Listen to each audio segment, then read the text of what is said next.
And welcome back to another episode of Screen Tested. Today we have something really fun in store. We're going to be taking a look at a recent fan film. When I say recent, I mean very recent, by Star Wars Theory. Now, for any of you guys who don't know who Star Wars Theory is or what this short film is about, it's been actually quite a long time now, literally nearly 10 years or something like that, since Star Wars Theory, another YouTuber who obviously covers Star Wars, right, did his first short film, and this is the second. I believe he's doing 3 overall, but this is his second short film that has finally come out, finally premiered, and I think we should set a couple of baselines before we even, dive into it. So my thoughts on his original short film are rather simple and concise, actually, and that is, I absolutely thought it was fantastic.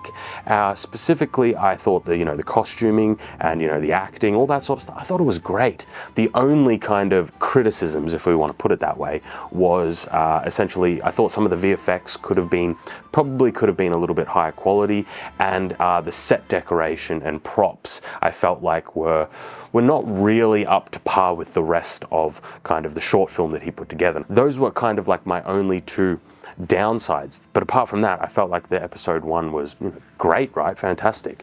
But he went a different direction for part 2. He went completely digital, which I think is actually a really good move, specifically because, like I said with that first short film, it felt like the vision that he had, the story that he wanted to tell, it was too large of a scale for the live action that obviously you can put together. And I think a good example of this was when they got to the end of the first short film and they were in, I believe, like a mausoleum or something like that. Once you were on that practical set with all the costuming, it looked fantastic, right? It looked awesome. And I know that obviously in this part 2, he obviously has a much larger scope. So he's obviously gone full digital with it. And I think that was a great choice, honestly. Now, obviously there will be a lot of, things that depend on, the artists and all that sort of stuff. But for the most part, from what I've seen so far, I've only gotten a couple of minutes in, it looks incredible. Now, I know I'm rambling a lot. If you're new around here, I ramble a lot, and I'm going to be talking all the way through this. That's kind of the whole thing here. One thing I did really want to bring up, and that is how much I respect people who are willing to do the thing themselves, right? If you look at my channel, it is 100% me doing everything, essentially. It's okay to criticize things, it's okay to have opinions on things, but if you're not willing to do it yourself, that's where I kind of, have a bit of an issue with it. But someone like Theory, right? He's trying to create the content that he wants to see. I absolutely love that, and I absolutely respect that. Now, I highly recommend checking out the original because obviously I'm going to be laser focusing on, lightsaber stuff, that sort of thing. But I definitely recommend watching the whole thing because one of the things that I think is a little bit underrated so far, at least from what I've watched, is the sound design. The sound design on this is fucking S tier. All right, let's jump into it. So first thing out the gate, right, you can see the scope of the story that he wants to tell. And obviously doing this in live action without being like a multi-million-dollar studio is really hard. So I do think going digital was a good choice. And right off the bat, I can tell whoever he's hired for his artists, his team, fantastic. They're really good, really good. And there's even some little subtle things here that maybe people won't be able to, pick up on. But this is something that I very much laser focus on. You can tell, because when you get these sorts of images out of, when you're rendering them out, whether it's in Unreal or whatever it is, you're gonna have a pristine, crisp 4K, 8K, whatever you render it out as, image. But he's gone to the time, or the artists have gone to the time to obviously add in a whole bunch of grittiness, reality to it. From what I can tell right here, all of a sudden we've got halation, we've got film grain, we've got kind of edge distortion that you would get from a real camera and a real lens. It's very reminiscent in terms of I would say kind of the stylography of this, cinematography of this, specifically for the image quality and fidelity. It reminds me of the Batman, actually, which had a beautiful visual flair to it. So right off the bat, this is at a much higher quality than 99% of the fan films you're going to see, just in terms of cinematography alone, you know, the lighting, the composition, all of that sort of stuff. And then we get into like, you know, the animation. I don't know if this is mocapped. I think it's animated. I think it's animated. Command. And there's even little things, right, that you wouldn't expect, but going digital allows you to essentially put the camera anywhere you want. You don't have to worry about, you know, actors or people being in the way or any of this sort of stuff. You can really create any shot that you want. And this particular shot here reminds me very much of the Astartes trailer short films from a couple of years back. I don't know if any of you guys saw them, but it just allows you to put the camera in a lot more dynamic positions, and this is good, man. See, the reason why I say it looks animated is just like when you see Vader walking, he's very upright and kind of stiff. So it looks a little bit more hand animated to me.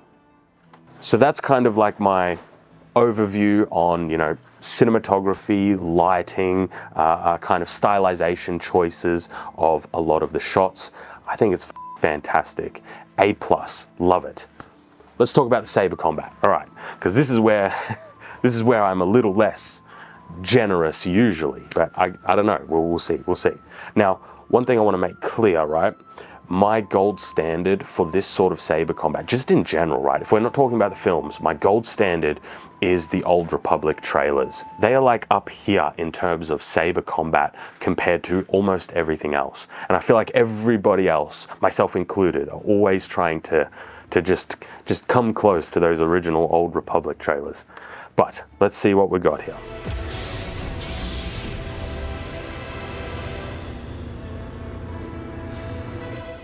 Now, the first thing that I'm noticing, now this might just be to my eyes, perhaps it's something you guys haven't even noticed, right?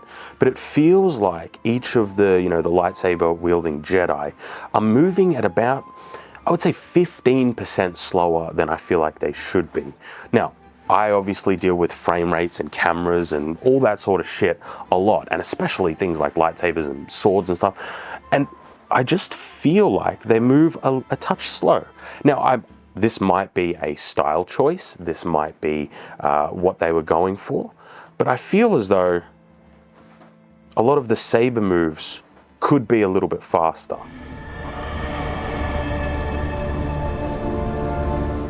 Man, Vader in this looks so good. I think he's done a fantastic job. Whoever the artists are on this is... If you're enjoying today's episode, you really should consider subscribing. Here on the channel, we do a whole bunch of cool shit, specifically like this, a fire sword. So if you like this sort of content, you should stick around. I'm thoroughly impressed. Like, I reckon I put this on the same level as like I mentioned before, the Astartes kind of little short films. And they were like world class, right? This is awesome.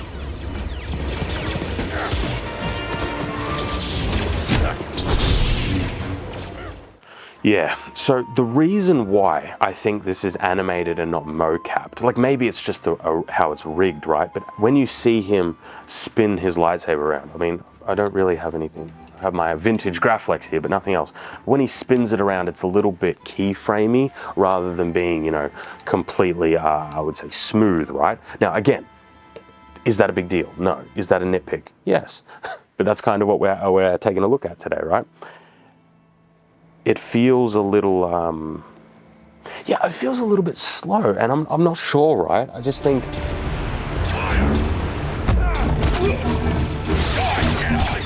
When he spins the lightsaber around, it just feels a little bit slower than actual movement. And I'm very curious to know if that was like an intentional choice or just they thought that felt fast enough. Now, obviously, I'm assuming that, you know, Theory directed this, right? But I'm very curious to know if he was the one who storyboarded it out and, you know, chose these camera angles and these shots, because these are fantastic. I do think it's funny that you're going to ransom 3 clones for Jedi. Like, apologies, Lord Vader. Silence. Where are you keeping like I said, I love this. It's just, I think there's a gap in the logic there. Three clones for even 1 Jedi is like, it does feel like Maybe I'm wrong. I could be completely wrong about this. But it does seem like they dialed back some of the atmospherics while we have these close-up shots of the characters. Bargain with Vader. Because obviously at the beginning and throughout most of it looks very gritty, very, very stylized, which I love. But right now it's looking a lot more crisp and clean, kind of, you know, that 3D trailer type vibe. And I wonder if they dialed it back just for these close-ups. I love that. I wish that he had got him to say, so one of my favorite comic panels of Vader is when he's surrounded by a bunch of rebels and it's like, surrender, you're surrounded. And he's like, all I am surrounded by is fear and dead men. And then he blows up the grenade. Very similar to this. I wish they had done, theory, you should have recreated that. That would have been f***ing awesome. I'm actually really surprised that he decided to go for talking and moving human faces rather than just having everybody wear helmets and stuff, because one of the, you know, the age-old problems is like the uncanny valley, right? Having characters that look kind of rubbery and, you know, not very good. I would say this is a good balance. I think it's actually really, really, really good. But I'm just surprised that he went that way. I thought he would have just, you know, everybody has helmets on, maybe get Windu as the only character that kind of has, you know, skin that you have to animate and that sort of stuff. But he really went, Don't underestimate him. really went for it. I mean, then obviously he has, like, you know, quite a few different alien species as well, so that helps, I would say. But there is, like, you know, 3 or 4 human characters with close-ups on their face and their skin and stuff like that. Mad props. Yeah, see that there? So if we slow this down, right, we've got a kind of the ragdolling of the, you know, the character, right? And then there's right here, right there, boom. It's kind of like a keyframe moment where he pops up and over, kind of spins around. I would say the gravity dynamics of that don't really make sense. But again, it's like a split-second thing. So here, again, I really want to know in the comments, does this Saber combat just look a touch slow? We're talking 10 to 15%. We're not talking slow motion. We're just talking, instead of moving at full speed, right, it just feels a little bit slower. One thing I'm just realizing is there hasn't actually been any, like, Saber on Saber combat yet. So far it's been a lot of, you know, deflecting blaster bolts and slicing up clones and all that sort of stuff. I thought there would be, Vader probably would have used his lightsaber by this point, but I guess not.